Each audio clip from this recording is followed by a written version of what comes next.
friends, welcome to the Groove Lab. I'm your host, Lauren Alexander. Each week, I'll be bringing you a brand new interview from a professional in the music industry. And this week, I've got Luke Harvey of Mossflower Pictures. Luke is actually a filmmaker. He has created some beautiful music videos, and I was so excited when he reached out and he sent me his website. I just kind of went down a rabbit hole of his work, and I'm a huge fan. And I'm super excited to get to talk to him. So let's get him on the phone.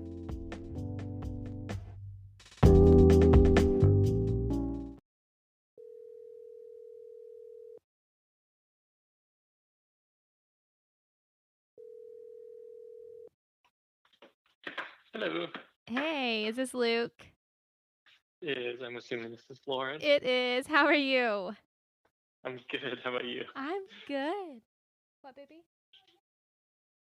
Oh, okay. Sorry, that was my 2-year-old. Oh, Well, I was going to say that sounded about the age of my son. Oh, you have a He's son. turning 2 in December, so Oh my yeah, goodness. very. Well, that's cool. Yeah. Is that your only Yeah, child? his name's Rhodes. Cool. Rhodes. Yeah. What's your baby's name? His name is Errol. Oh, well, cool. We have something in common then. Well, I really appreciate you being on the podcast. I appreciate you having me. Yeah. So, when you first sent me your website, I just got super excited. I love your style of filmmaking. I just went in and I binged every single video you had on your website. Wow, thank you. Yeah. That reminds me I need to update my website. Well, it's cool. It's just your whole style is just like whimsical and nostalgic. Does that feel Thank right? you. Yes, Does that feel like a good description? It is, yes. I love when people use those words to describe my work. Yeah, no, it's beautiful. How long have you been doing this, and how did you get started? I've been doing video for about 10 years total, I guess, but I've been doing video well for about 3 years maybe. So, it's kind of like I started 10 years ago. I picked up the camera and first started recording that long ago, but I would not show anyone any of the stuff I did at that point. Well, you gotta It's only learn. been the past, right? Yeah. It's only been the past like few years that I've been really proud of everything that I've been making. So, I basically just got started. That's cool. So you kind of found your style. Yeah, that's been kind of my whole thing, is like trying to find my own voice and style and unique way of portraying the world, and not only our world, but the worlds that we can create in our minds, and interpreting that from other artists for music videos and things like that, and how it combines with the world inside my heads, and just kind of exploring all that's really fun to me. That's amazing. Well, you do such a good job. So where are you from? Nashville? How'd you wind up in Nashville? I am sort of to most people, I'm from Nashville. I'm from Murfreesboro. Okay. So not too far away, but to most people that's like, well, yeah, same Nashville. Thing. Yeah. And we actually just relocated back to Murfreesboro, so I'm not in Nashville anymore, but we moved during a pandemic and we got settled into our house, so we are feeling good. Nice. Well, that's super cool. So I know like music and visuals go very much hand in hand. They're two completely different worlds. I feel like I have kind of a grasp on the music industry.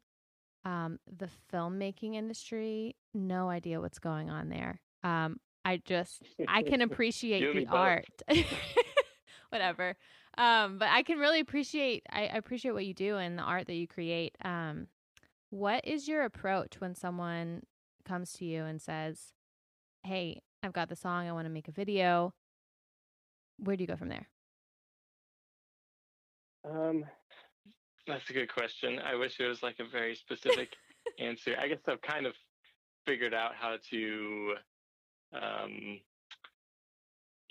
work with people to get to that point of where to go. Mm-hmm. But it's different for each person. It's kind of something you have to feel out, because some people come to you and they're like, hey, I have the song, I have this idea, let's make it. And it's like, all right, cool.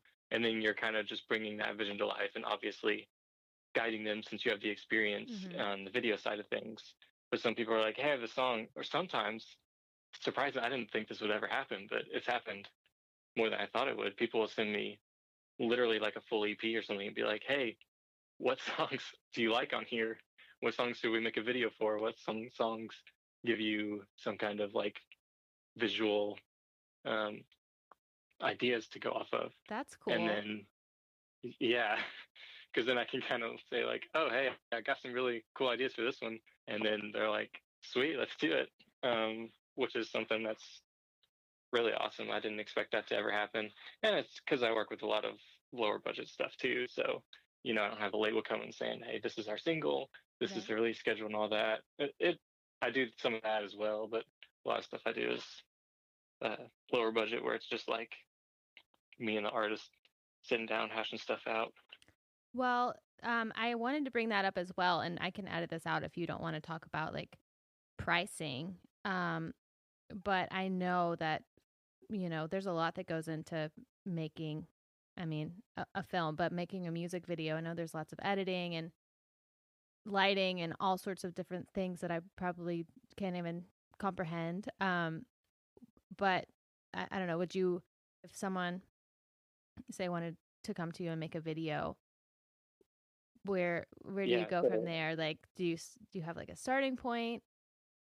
Or, I don't know. Do you even want to answer this on the podcast? I don't mind answering it, because it's something that I wish I would have had more guidance on whenever I was starting. Yeah. And not that I have a great answer to it. I'm still trying to figure it out, so hopefully I'm not steering anybody the wrong way if they're listening to this or anything. But sometimes people come to me, in the first email or message they send to me, says, hey, this is my budget. Is that something you can work with? Is there something we can do with that? And it's like, I know right off the budget for the whole video. And then from there, it's, whether that pays, my rates and cruise rates and rentals and all the fees and stuff like that. And then sometimes people come to me and say, how much does a music video cost? Right. And that's a really hard question to answer, because, especially with music videos, it's so wildly different based on what you're creating. Yeah. And so it's hard to just give a flat out answer for that. Right. But I'm getting to the point where I'm busy enough where I'm not like begging for work and taking really low paying gigs. Yeah. And it's like, this is the minimum I can take. Right. Just to pay me for my time. Yeah. It's always good to get to that point. It's very for musicians as well. It's is kind of a hard thing. Imagine. Like, you want to work, but also you got to pay your bills, and so yeah, that is nice to get to that point. Yeah, and it makes it worth it whenever you've put in all those hours working like essentially less than minimum wage just to do something that you love because you love doing it. Right. And so to be able to be rewarded with like actually getting paid a real rate for something that you've put a lot of time and care and passion into is definitely a good feeling. Yeah, I bet. But at the same time, I hate, especially when people come to me and they're just like, hey, like, this is all I have. Is there something we can do with this? And it's like lower than what, I'm willing to do right now. And it's like, I can tell they're really passionate about it and that they've really put their heart and soul into the music. So, and sometimes depending on how busy I am, I may make an exception. Or if it's like something super cool that I could really use to like promote my work and fits in with my style as well. There's so many variables with pricing. Yeah. It's hard to give a specific amount, For sure. which I know is what a lot of people want. Right. But Was this all just a plot to see if you could get my pricing out of me? Well, actually, so I'm a musician as well, and I have some music coming out, and I would honestly love to hire you. But I was going to talk to you after the podcast interview, but like seriously, I was like, is this an elaborate scheme right. so you can get my pricing you could hire me to do a music video? No, but I'm just wondering because it is such, I mean, I fell in love with your work, and I feel like it aligns with my work very much. But yeah, anyway, I think it's hard to know like what you're looking at with, for pricing for music videos. I don't know. I don't have to include any of this. I was just really curious. I'm okay with you including it. Okay. One of those things that I think a lot of people don't know a lot about, but are very, very curious about. Because I get a lot of first-time music video clients. Yeah. And that's usually the boat that they're in, is like, I literally have no idea where to start. Right. And it's really fun to kind of guide them through that process of just like working together through it.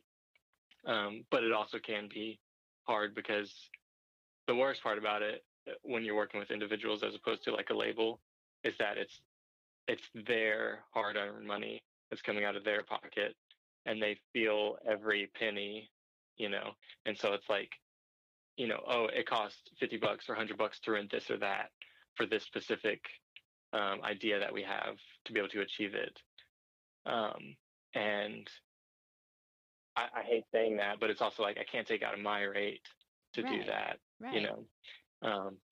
but I know like $50 or $100 is just like, it just stacks on and stacks on whenever it's like just your barista gig or something like that, or just your Spotify royalties paying for the music video.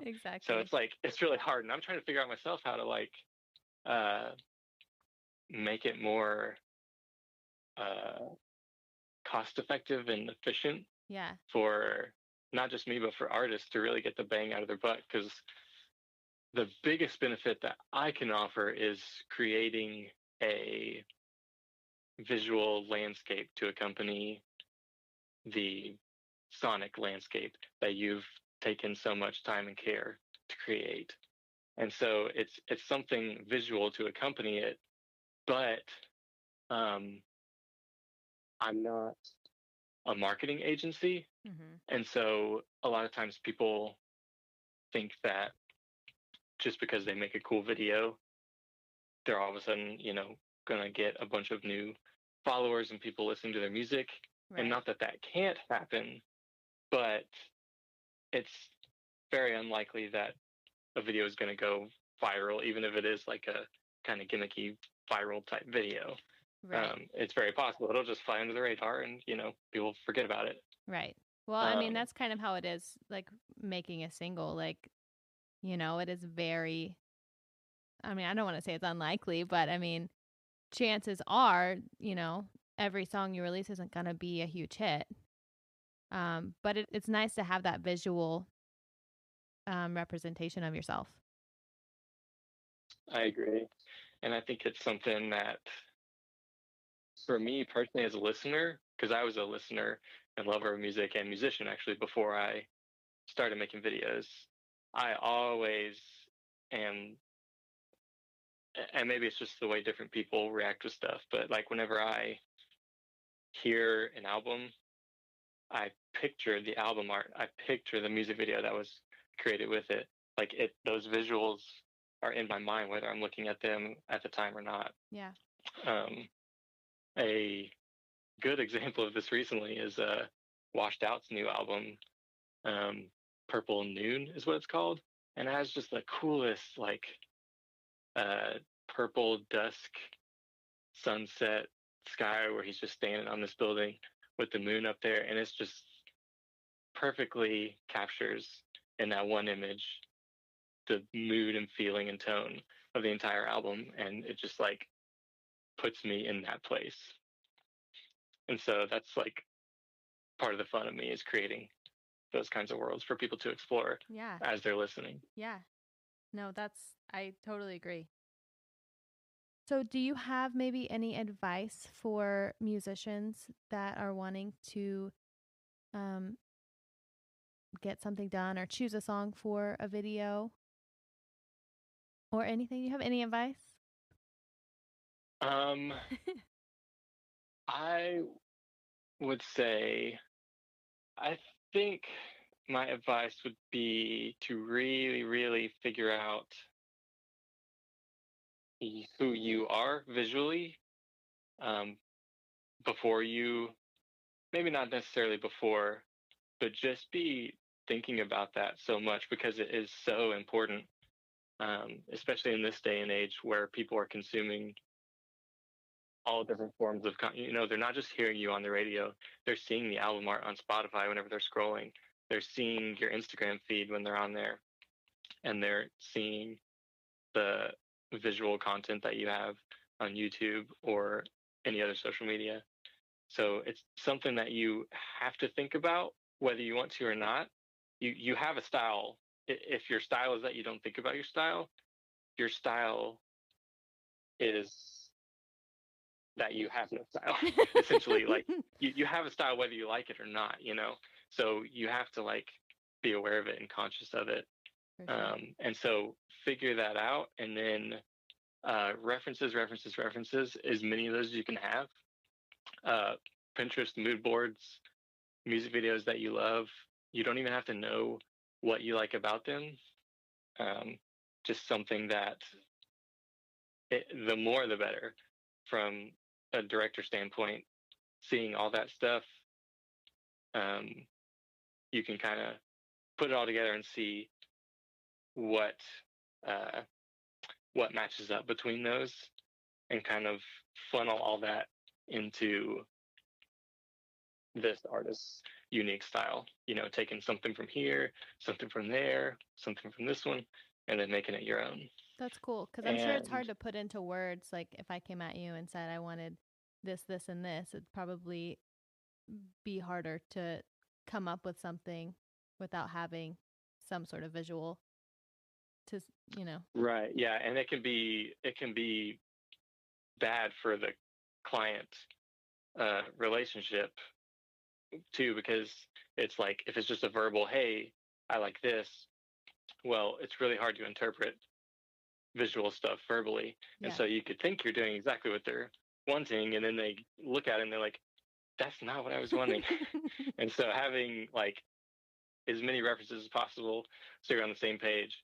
But with that being said, one of my least favorite things is when people come to me and they kind of just want to like copy something else, and they're like, I love this. This is what I want to do specifically. And at first I'm thinking, okay, cool, let's put a unique spin on it to make it fit for you and your brand. But then as we get into it, sometimes it's like, no, I literally just want to do this. And I'm like, well, then you're just copying and it's not fun for anybody. And then you just kind of look like you're just, riding someone else's coattails of something that either went viral or, and a lot of times too, it's like a similar genre of music that you're going for. And then, all of a sudden, even if your music is a little different, because the visuals can be similar, people are making those connections to your music that they may not have even made before. So it's like, oh, wait, now all of a sudden you look more like a copycat than you want. Yeah, that's so why you look just, bad, and then I'm sure it makes you look bad as the maker, the filmmaker too. Yeah, I don't want people seeing my work and being like, oh, they copied Taylor Swift's last music video. Right.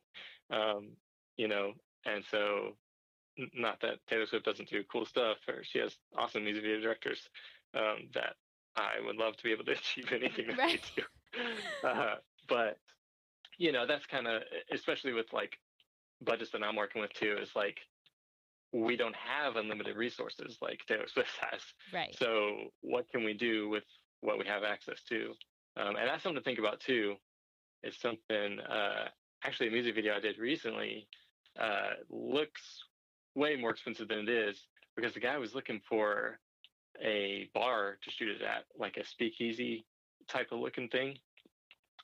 And then he just like totally forgot that he had a friend who had just bought one that wasn't even open yet. So it's perfect because we didn't have to like ask him to close down. Right. And he was his friend, so he literally just let us use the place, and it just like ramped up production value so much. And so think about everything you have access to, because even if it's something that seems normal and boring to you because you've been around it, your whole life, like your dad owns a video store or something, which is hard to come by. I just use that example because my dad used to, and if he still did, I'd be like, let's shoot there. That's awesome.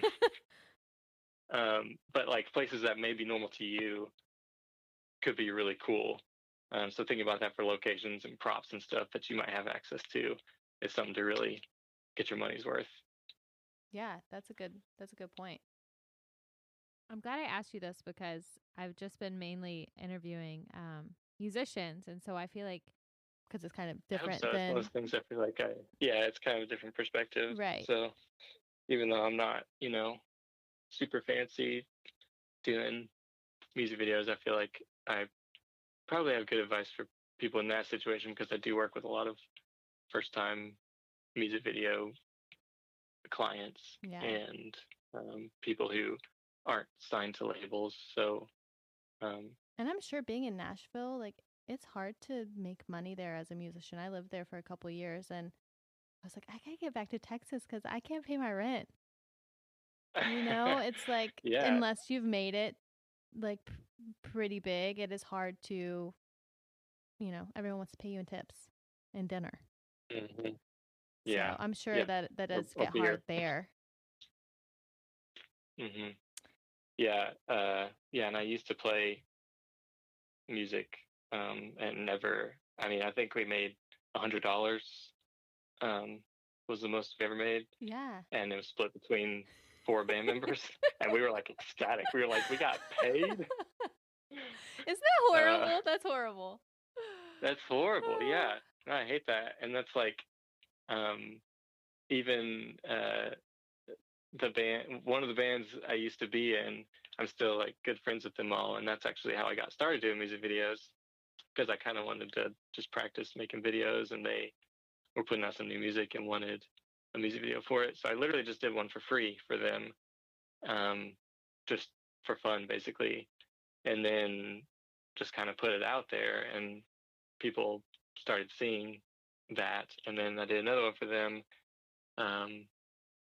and started, just working my way up as far as pricing goes. Because at first it's just like, oh, cool, I can get paid to make like really cool videos. Right. Kind of a similar feeling to like I can get paid making music. Like when that first feeling comes, it's like, oh, that is awesome. Yeah. Now, granted, I will say from experience, it is definitely easier to get paid doing video than music. So it's one of those things where I'm, now I'm like making a living. That wasn't that long ago, and now I'm making a living doing primarily music videos and some other stuff to fill in the gaps.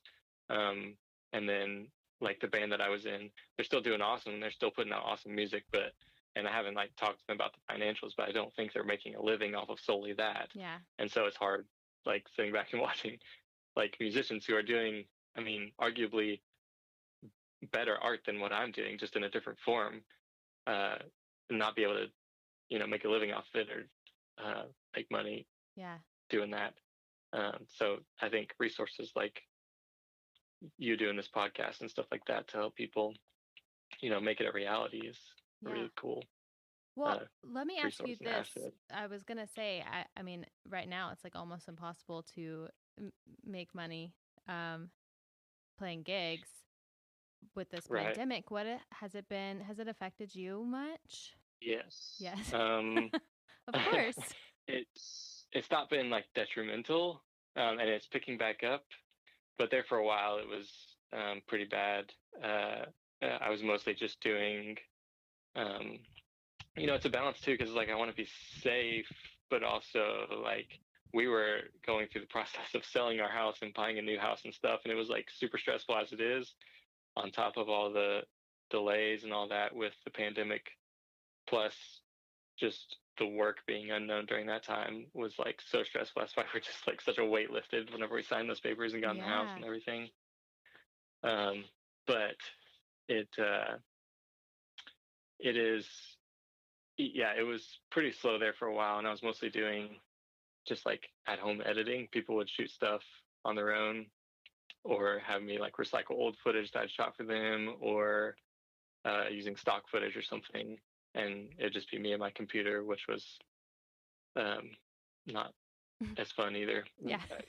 I don't enjoy being on set like every single day. That would get exhausting. I like the balance of editing at home and being on set. Kind of going back and forth. You get a taste of each. Yeah. But I was getting pretty bored of sitting on my computer for a while. But I was thankful to still have some work, Right. and be able to put some stuff out. But it seems like what I'm noticing now, and maybe this is some good advice too, and I really kicked to my butt as well, because I'm getting a lot of clients coming to me saying, "Hey, I've been working on this all through quarantine, and now I'm getting ready to put this out, or I'm making my release strategy and plan to put this out either in winter or spring." And so they're coming to me, looking for visual content to accompany the EP, singles, random just like musical projects that they've been working on during quarantine. And I think if artists aren't already thinking about that, then not to be discouraging, but they are already behind, because everybody had this time where, and this was something talking with people during quarantine, that it's funny we talk about during quarantine like right. we should still be quarantined. Right. Like our numbers are not looking good. No, still, no, so. I totally get what you mean. Like, but yeah, everybody's at this point just like, all right, they're not sending us any more money to stay at home, so I guess we got to get out. Right. Everybody just wear your mask and stay away. Don't Hope for the sneeze on me. best. Yeah. So, but anyways, it's like, everybody was hunkered down and just like going through this weird thing where we're all emotionally just like in this strange place, this strange world they've never lived in. And I mean, as artists, how are we all going to express that? Musicians are going to make music. Yeah. Directors are going to make videos and stuff like that. So people were creating so much during that time that people are now getting to the point where they're getting ready to figure out how to release that and creating new content for that. And so it's definitely something to be thinking about right now, if you're not thinking about that, is how you're going to release it, your release strategy. And honestly, it doesn't even have to, because I know some people, like me even, I did some weird like art project during quarantine that I knew probably wasn't ever going to make me any money, but it was just like a fun, just like escapism thing that I did, and it was very fulfilling. And so I guess also don't be discouraged if you don't have a lot of like money to put into it or an amazing release strategy. Still put it out into the world, because the world needs art right now.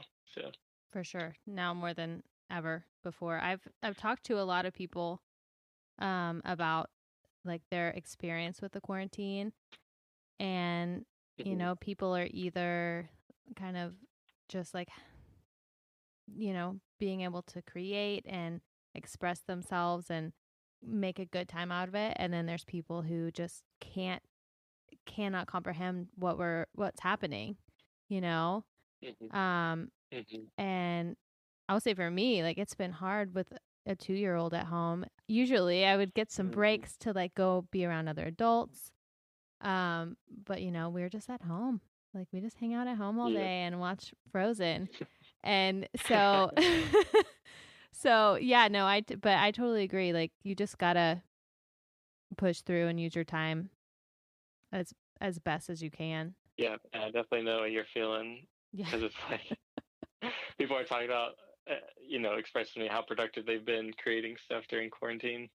And, I did a little bit, but I had this like grand plan of everything I wanted to get done and still want to get done. But yeah, having a 2-year-old, It's just like it's a weird time. it's a week, yeah, you're just stuck at home. It's like, well, I don't really have the time that I think I do to do all this stuff. Exactly. Like right now, my little guy's asleep in my arms. I'm holding him like while we're doing this. So it's just like been such an adjustment. And I know for everyone, but yeah, it's just bizarre. Cannot believe this is even happening, you know? It's just, I know, it's still to the point where it's just like, so is this some kind of weird dream we're all gonna wake up from at some point, right. or like we're living through a pandemic? What? Yeah. So crazy. Yeah. So when did your son turn 2? He'll be 3 in February. So I don't know. Oh, okay. Are they about a year? Yeah, I'm saying my son is 2, but he's going to be 2 in December. Okay. Beginning of December. So I'm just at that point where people get annoyed with you for saying 22 and a half months old. Exactly. So I'm just like, he's 2, and he's like full 2 now, like screaming for no reason, kind of stuff. So yeah. So, and people have told me like, oh, well, you got at least another year of that. I'm like, okay, cool, sweet, love it, thanks. Thanks for the encouragement, guys. Lie to me a little bit. Get used to it. Right. That's funny. Awesome. Is that still been going on, or tell me it doesn't last so long? Okay, I'm gonna lie to you and tell you it's better. No. Oh, great. No, Wonderful. yeah, Can't totally. wait. Yeah, it's gonna be fine. Anyway, but well, really quick, let me ask you this: where can people go to see your work and get in contact with you? Yeah. So my website, mossflowerpictures.com. It's MOSS flowerpictures.com is a great place, and it's kind of fun to poke around on there. And my Instagram is just at Mossflower Pictures. Those are probably the 2 best places.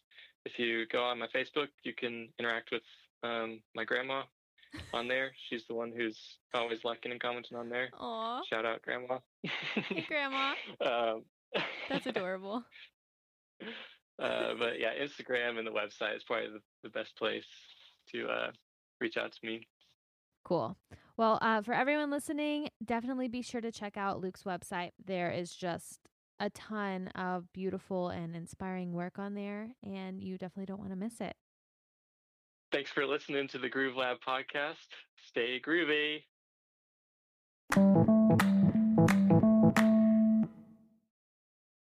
You guys know I'm a newbie at podcasting. There's so much that goes into it. But luckily, I found Anchor, the easiest way to podcast. Not only do they have the tools to help you record and edit, but they also help with distribution. So your voice can be heard on Spotify, Apple Podcasts, and more. But the best part is, it's free.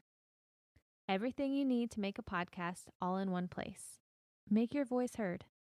Download the free Anchor app or go to anchor.fm to get started.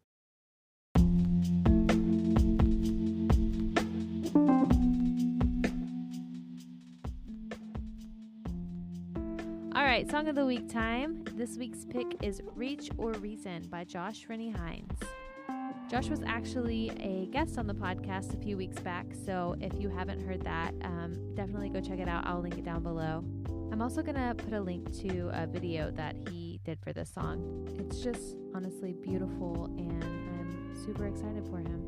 I know he's got some new music coming out soon, so if you're not listening to him already, you need to be. So go find him on Spotify and enjoy. Thanks so much for listening. I'll be back next week with singer-songwriter Bailey Hager. Stay groovy.